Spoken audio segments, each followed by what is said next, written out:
नमस्कार दोस्तों, आशा करते हैं आप सभी स्वस्थ और अच्छे होंगे। आज हम शुरू करेंगे इकोनॉमिक्स के कुल 80 प्रश्नों के बारे में हम विस्तार से चर्चा करने वाले हैं। इसमें आरबीआई, विश्व बैंक, आरबीआई का राष्ट्रीयकरण कब हुआ, इसकी स्थापना कब हुई, किस समिति की सिफारिश पर हुई, अन्य सभी महत्वपूर्ण बिंदुओं पर हम चर्चा करने वाले हैं। तो चलिए शुरू करते हैं बिना किसी देरी के। पहला क्वेश्चन है, आरबीआई द्वारा जारी नोटों में कुल कितनी भाषाओं का प्रयोग किया जाता है? तो इसका सही उत्तर हो जाएगा ऑप्शन नंबर ए, कुल 17 भाषाओं का प्रयोग किया जाता है। अगला है, स्मार्ट मनी या प्लास्टिक मनी शब्द का प्रयोग किसके लिए किया जाता है? तो इसका सही उत्तर हो जाएगा ऑप्शन नंबर सी, उपयुक्त दोनों यानी कि डेबिट कार्ड या क्रेडिट कार्ड दोनों के लिए किया जाता है। अगला है 1 रुपए के नोट पर किसके हस्ताक्षर होते हैं? देखिए समझने वाला क्वेश्चन है। कह रहा 1 रुपए के नोट पर, तो 1 रुपए के नोट पर वित्त सचिव के हस्ताक्षर होते हैं, बाकी रुपए के नोट पर गवर्नर के, आरबीआई गवर्नर के होते हैं। आप लोग कमेंट बताएं कि आरबीआई का गवर्नर इस समय कौन है। तो 1 रुपए के नोट पर किसके हस्ताक्षर होते हैं? वित्त सचिव के। ऑप्शन नंबर ए इसका सही उत्तर हो जाएगा। अगला है, 1 रुपए के नोट के अलावा अन्य नोटों पर किसके हस्ताक्षर होते हैं? ये देखिए क्वेश्चन आ गया, तो इसका सही उत्तर हो जाएगा option number C, RBI governor के होते हैं। अगला है, भारत में मुद्रा और साख नियंत्रण किसके द्वारा किया जाता है? तो इसका सही उत्तर हो जाएगा ऑप्शन नंबर ए, आरबीआई द्वारा किया जाता है। अगला है, भारतीय रिजर्व बैंक यानी कि आरबीआई की स्थापना किस वर्ष की गई? तो इसका सही उत्तर हो जाएगा ऑप्शन नंबर बी, 1935 में इसकी स्थापना की गई थी। अगला है, भारत में केंद्रीय बैंक की स्थापना का प्रथम प्रयास किस आयोग ने किया था? तो इसका सही उत्तर हो जाएगा option number C, Hilton Young आयोग ने किया था। अगला है, imperial of bank of India की स्थापना किस वर्ष की गई थी? तो इसका सही उत्तर हो जाएगा ऑप्शन नंबर ए, 1921 में की गई थी। अगला है, भारतीय रिजर्व बैंक को कितने मूल्य तक के करेंसी नोट छापने का अधिकार है? तो इसका सही उत्तर हो जाएगा ऑप्शन नंबर ए, 10,000 तक के करेंसी मूल्य जो नोट छापने का अधिकार है आरबीआई यानी कि भारतीय रिजर्व बैंक को। अगला है, भारतीय रिजर्व बैंक आरबीआई के प्रथम गवर्नर कौन थे? तो देखिए अगर आप प्रथम गवर्नर कौन थे, तो इसका सही उत्तर हो जाएगा ऑप्शन नंबर डी। अगर पूछे स्वतंत्रता के बाद या भारतीय तो सीडी देशमुख होगा, लेकिन अगर आप प्रथम गवर्नर कौन थे तो सर ओसबोर्न स्मिथ थे, इसको आप लोग याद रखिएगा।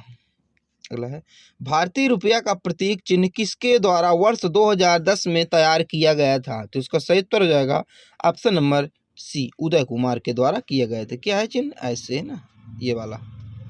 अगला है, बिटकॉइन क्रिप्टो करेंसी का प्रचलन किसने शुरू किया था? तो इसका सही उत्तर हो जाएगा option number B, Satoshi Nakamoto ने शुरू किया था। अगला है, भारत में सिक्कों की ढलाई किन स्थानों पर होती है? तो इसका सही उत्तर हो जाएगा option number D, option number D इसका सही उत्तर हो जाएगा। सभी स्थानों पे जो होती है, इसका ऑप्शन नंबर डी इसका सही उत्तर हो जाएगा। अगला है, भारत में 1 रुपया का नोट किसके द्वारा जारी किया जाता है? तो इसका सही उत्तर हो जाएगा, मैंने आपको बताया था किसके द्वारा जारी किया जाता है, इसका सही उत्तर होगा ऑप्शन नंबर बी, वित्त मंत्रालय के द्वारा 1 रुपए का नोट जारी किया जाता है। उसमें साइन किसके होते हैं? वित्त सचिव के हस्ताक्षर होते हैं। अगला है, प्रथम क्षेत्रीय ग्रामीण बैंक की स्थापना किस वर्ष की गई थी? तो इसका सही उत्तर हो जाएगा ऑप्शन नंबर ए, ऑप्शन नंबर इसका सही उत्तर हो जाएगा 1975 में प्रथम क्षेत्रीय ग्रामीण बैंक की स्थापना की गई थी। देखिए डिटेल में पढ़ते हैं। प्रथम क्षेत्रीय ग्रामीण बैंक की स्थापना प्रथमा, उसका नाम क्या था? प्रथमा यूपी यानी कि उत्तर प्रदेश ग्रामीण बैंक था, जो कि उत्तर प्रदेश में इसकी स्थापना की गई थी। स्थापना कब की गई थी? 2 अक्टूबर 1975 को इसकी स्थापना की गई थी। अगला है, नई आर्थिक नीति 1991 किस सरकार द्वारा जारी की गई थी, यानी किस सरकार द्वारा 1991 की नई आर्थिक नीति जो है जारी की गई थी? तो इसका सही उत्तर हो जाएगा option number A, P B Narasimha Rao. इन धनुष योजना का संबंध किससे है? तो इसका सही उत्तर हो जाएगा ऑप्शन नंबर बी, बैंकों में वित्तीय सुधार से संबंधित है इंद्रधनुष योजना का संबंध। अगर मिशन इंद्रधनुष का है तो टीकाकरण से आप लोग याद रखिएगा। अगला है, भारतीय रिजर्व बैंक का लेखा वर्ष की अवधि क्या है? देखिए बहुत लोग गलत करेंगे इसको, गलत है, लेकिन 1 अप्रैल से 31 मार्च इसको टिक करेंगे, लेकिन ये गलत है। 1 अप्रैल से 31 मार्च नहीं होते, वित्तीय लेखा वर्ष होता है, लेकिन भारतीय रिजर्व बैंक का लेखा वर्ष 1 जुलाई से 30 जून होता है। इसको आप लोग याद रखिएगा। ए नंबर क्वेश्चन, इसका ऑप्शन नंबर ए इसका बिल्कुल सही उत्तर होगा। अगला है, विश्व बैंक का प्रथम केंद्रीय बैंक कौन सा था? तो इसका सही उत्तर हो जाएगा ऑप्शन नंबर ए, अगला है भारतीय रिजर्व बैंक के प्रथम भारतीय गवर्नर कौन थे? तो इसका सही उत्तर हो जाएगा, आप देखिए भारतीय गवर्नर पूछो सीडी देशमुख थे जो प्रथम। ठीक है, अगला है भारतीय रिजर्व बैंक का राष्ट्रीयकरण किस वर्ष किया गया था?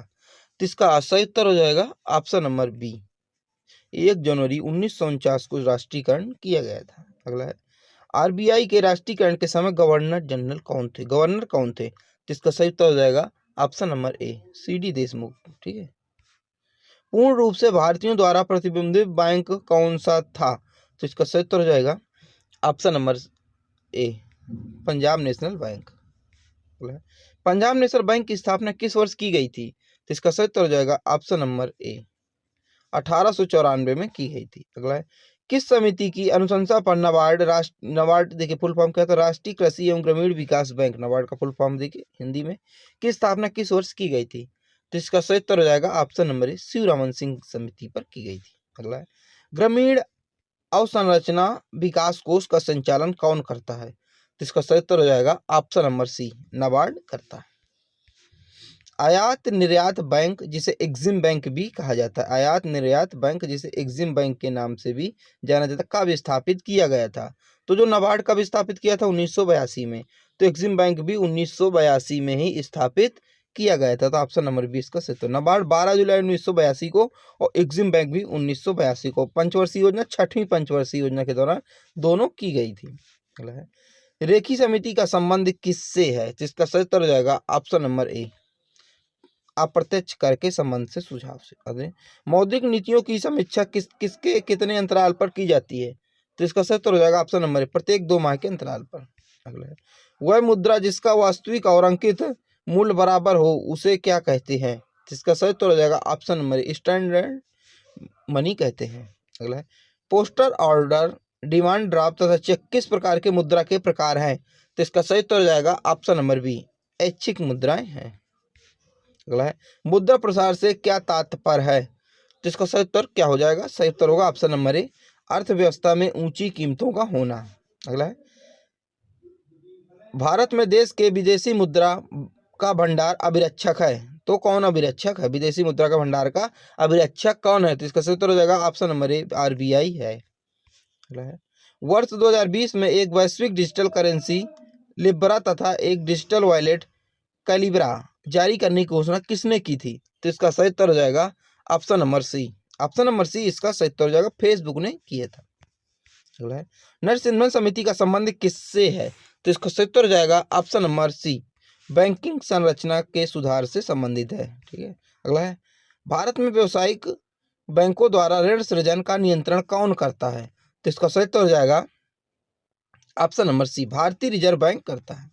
अगला है भारतीय रिजर्व बैंक का मुख्यालय कहाँ स्थित है? तो इसका सही उत्तर हो जाएगा ऑप्शन नंबर सी, मुंबई में स्थित है।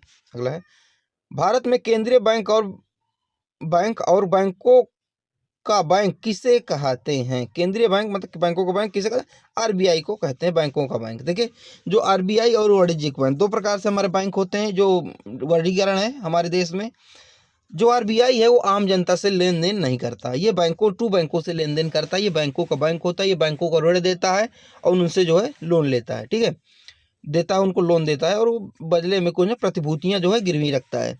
और जो वाणिज्यिक बैंक को देता है, फिर वाणिज्यिक बैंक जैसे एसबीआई, पंजाब नेशनल बैंक, ये जो बैंकें हैं तो हमें क्या करती हैं, ये हमें लोन देती हैं। ठीक है, हमसे लेन देन करती हैं, हमारी जमा निकासी करती हैं। तो आरबीआई आम जनता से लोन लेन देन नहीं करता, ये टू बैंक से बैंक का काम करता है। ठीक है, इसे सेंट्रल बैंक भी है। ठीक है, अगला है व्यक्तिगत रूप से तथा समाज के लिए हानिकारक वस्तुओं सेवाओं पर लगाया गया कर क्या कहलाता है? तो इसका सही उत्तर हो जाएगा ऑप्शन नंबर sin टैक्स कहलाता है। अगला वाणिज्यिक बैंक किस सूची के अंतर्गत आते हैं? इंपॉर्टेंट क्वेश्चन है, ऑप्शन नंबर इसका सही उत्तर संघ सूची के अंतर्गत आते हैं। अगला किस आयोग की सिफारिश पर आरबीआई की स्थापना की गई थी? तो इसका सही उत्तर हो जाएगा ऑप्शन में हिल्टन यंग आयोग की सिफारिश पर की गई थी। अगला किस बैंक से इंपीरियल बैंक ऑफ इंडिया की स्थापना की गई थी? तो इसका सही उत्तर हो जाएगा ऑप्शन नंबर डी, उपयुक्त सभी इंपीरियल बैंक ऑफ इंडिया की स्थापना की गई थी। देखिए bank of Bengal, bank of Bombay और बैंक ऑफ मद्रास को मिलाकर इंपीरियल बैंक बनाया गया था। इसी इंपीरियल बैंक को 1955 में एसबीआई कर दिया गया था। आगे हम क्वेश्चन में भी डिस्कस करेंगे। अगला है 1 जुलाई 1955 में राष्ट्रीयकरण के उपरांत इंपीरियल बैंक को किस नाम से जाना जाने लगा। देखिए किस नाम से जाने लगा, एसबीआई के नाम से जाना जाने लगा। तो अगर एसबीआई की स्थापना पूछे तो 1955।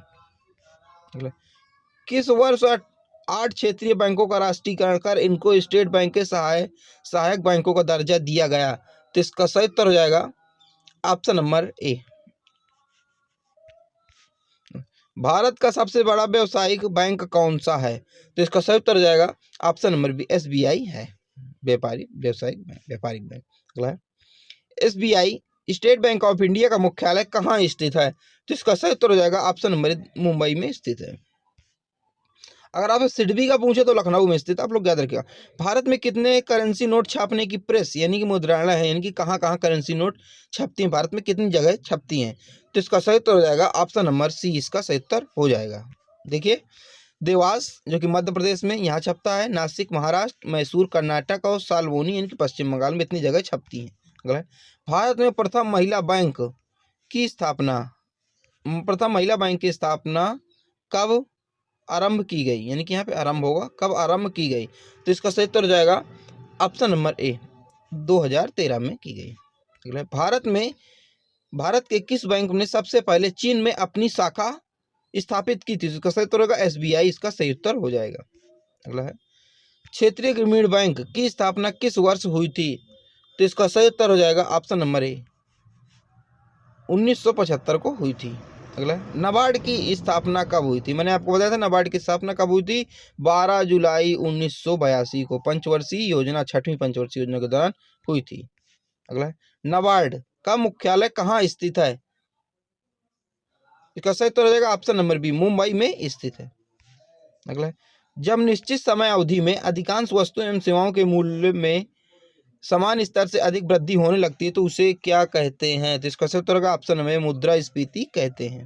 अगला जब वस्तुओं के मूल्य में वृद्धि होती है तो मुद्रा के मूल्य में कमी किस कारण आती है। तो इसका सही उत्तर हो जाएगा ऑप्शन नंबर ए, मुद्रास्फीति के कारण आती है। अगला है मुद्रास्फीति और बेरोजगारी के दर के मध्य संबंध किसके द्वारा दर्शाया जाता है। तो इसका सही उत्तर हो जाएगा ऑप्शन नंबर ए, फिलिप्स कर्व के मध्य दर्शाया जाता है। अगला है वह स्थिति जब मुद्रास्फीति और मुद्रा अपस्फीति की अवस्था साथ साथ उपस्थित हो तो उसे क्या कहते हैं। तो इसका सही उत्तर हो जाएगा ऑप्शन नंबर सी, कहते हैं। ठीक है, ऑप्शन नंबर सी इसका सही उत्तर हो जाएगा, स्क्यूफ्लेशन। अगला है मुद्रास्फीति और मंदी की एक साथ उपस्थिति क्या दर्शाती है। तो इसका सही उत्तर हो जाएगा ऑप्शन नंबर डी, इसका सही उत्तर हो जाएगा। अगला है वस्तु एवं सेवाओं के सामान्य कीमत स्तर में सतत गिरावट किस कारण होती है। तो इसका सही उत्तर हो जाएगा ऑप्शन नंबर बी, इसका सही उत्तर हो जाएगा, डिफिसलेशन। अगला है मौद्रिक नीति का निर्माण भारत में किसके द्वारा किया जाता है। भारत में, ठीक है, भारत में किसके द्वारा किया जाता है। तो इसका सही उत्तर हो जाएगा ऑप्शन नंबर बी, आरबीआई के द्वारा किया जाता है। अगला है आरबीआई भारतीय रिजर्व बैंक जिस दर पर वाणिज्यिक बैंकों को बिना सिक्योरिटी के ऋण प्रदान करता उसे क्या कहते हैं। तो इसका सही उत्तर होगा उसे बैंक दर कहते हैं। ठीक है, अगला है आरबीआई भारतीय रिजर्व बैंक जिस दर पर वाणिज्यिक बैंकों को सिक्योरिटी खरीद कर ऋण प्रदान करता है तो उसे क्या कहते हैं। इसका सही उत्तर हो जाएगा option number C, repo rate कहते हैं। आप लोग याद रखिएगा, बैंक रेट और रेपो रेट आप लोग दोनों याद रखिएगा। अगला रेपो रेट का नियमन कौन करता है। तो इसका सही उत्तर हो जाएगा ऑप्शन नंबर बी, आरबीआई करता है। अल्पकालीन अवधि के लिए जिस ब्याज पर रिजर्व बैंक द्वारा कमर्शियल बैंकों को नकदी प्राप्त की जाती है उसे क्या कहते हैं। तो उसे कहते हैं रिवर्स रेपो रेट कहते हैं। ऑप्शन नंबर डी इसका सही उत्तर हो जाएगा। अगला है भारतीय रिजर्व बैंक के पास विभिन्न व्यावसायिक बैंकों की कुल जमा एवं आरक्षित राशि का निर्धारित भाग क्या कहलाता है। तो इसका सही उत्तर हो जाएगा ऑप्शन नंबर सी, CRR कहलाता है, कैश रेशियो रिजर्व। इसको नगद आरक्षित अनुपात भी कहते हैं। अगला भारत में मुद्रास्फीति मापन की सबसे लोकप्रिय माप क्या है। तो इसका सही उत्तर हो जाएगा ऑप्शन नंबर ए, इसका सही उत्तर हो जाएगा CPI यानी उपभोक्ता मूल्य सूचकांक। अगला है अनुसूची वाणिज्यिक बैंक किसानों एवं ग्राहकों को जिस दर पर ऋण देते हैं उस दर को क्या कहते हैं। तो इसका सही उत्तर हो जाएगा ऑप्शन नंबर ए, आधार दर, बेस रेट कहते हैं। अगला है उपभोक्ता मूल्य सूचकांक की गणना किस आधार पर की जाती है? तो इसका सही उत्तर हो जाएगा ऑप्शन नंबर सी, वस्तुओं और सेवाओं की कीमत के आधार पर की जाती है। अगला है, वस्तुओं एवं सेवाओं की मांग की अपेक्षा आपूर्ति अधिक की जाए तो इनकी कीमतों में गिरावट आती है, इससे क्या कहते हैं? तो इसका सही उत्तर हो जाएगा ऑप्शन नंबर ए, इसको मतलब मुद्रा संकुचन कहते हैं। अगला है, मौद्रिक नीति समिति का अध्यक्ष कौन होता है? तो इसका सही उत्तर हो जाएगा option number A, reserve bank governor. वे ऋण जिनकी ब्याज दर पर परिवर्तनशील होती है वो क्या कहलाती है? तो इसका सही उत्तर हो जाएगा ऑप्शन नंबर ए, इसका सही उत्तर फ्लोटिंग रेट लोन्स। अगला है, औद्योगिक प्रतिभूतियों के अंतर्गत किसे शामिल किया जाता है? तो इसका सही उत्तर हो जाएगा option number A, share and debenture. अगला है, बुलिश और बियरिंग अवधारणा किससे संबंधित है? तो इसका सही उत्तर हो जाएगा ऑप्शन में शेयर बाजार से संबंधित है। देखिए, शेयर बाजार जब ऊपर उठता है तो उसको बुलिश कहते हैं, और जब उसका रेट नीचे गिरता है तो इसको बियरिश कहते हैं। बुलिश मतलब सांड और बियरिंग मतलब भालू।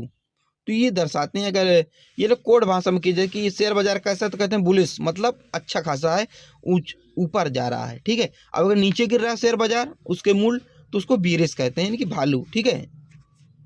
अगला, सेबी भारतीय प्रतिभूति और विनिमय बोर्ड की स्थापना किस वर्ष की गई थी? तो इसका सही उत्तर हो जाएगा ऑप्शन नंबर ए, 12 अप्रैल 1988 को की गई थी। अगला, भारतीय स्टॉक मार्केट का नियमन और प्रक्षेपण किसके द्वारा किया जाता है? तो इसका सही उत्तर हो जाएगा ऑप्शन नंबर बी, सेबी के द्वारा किया जाता है। अगला, सेबी का मुख्यालय कहाँ स्थित है? तो इसका सही उत्तर हो जाएगा ऑप्शन नंबर ए, मुंबई में स्थित है। इको मार्क प्रमाण पत्र किन भारतीय उत्पादकों को दिया जाता है? तो इसका सही उत्तर हो जाएगा ऑप्शन में पर्यावरण के प्रति मैत्रीपूर्ण जो हो उनको दिया जाता है। अगला है, राष्ट्रीय शेयर बाजार नेशनल स्टॉक एक्सचेंज की स्थापना की संगठित किस समिति ने की थी? ठीक है, तो इसका सही उत्तर हो जाएगा ऑप्शन नंबर ए, फेरवानी समिति की सिफारिश पर की गई थी। अगला है, राष्ट्रीय शेयर बाजार नेशनल स्टॉक एक्सचेंज का मुख्यालय कहाँ स्थित है? तो इसका सही उत्तर हो जाएगा ऑप्शन ए, मुंबई के वर्ली में स्थित है। बॉम्बे स्टॉक एक्सचेंज की स्थापना किस वर्ष की गई थी? तो इसका सही उत्तर हो जाएगा ऑप्शन नंबर ए, ऑप्शन नंबर ए इसका सही उत्तर हो जाएगा 1875 में की गई थी। आज की वीडियो का लास्ट क्वेश्चन है। अगला क्वेश्चन है, दुनिया का सबसे पुराना स्टॉक एक्सचेंज कौन सा है? तो इसका सही उत्तर हो जाएगा ऑप्शन नंबर बी, इसका सही उत्तर हो जाएगा आर्मस्ट्रांग स्टॉक एक्सचेंज, जो दुनिया का सबसे पुराना स्टॉक एक्सचेंज है। आप लोगों को वीडियो कैसी लगी आप लोग कमेंट में जरूर बताइएगा। चलिए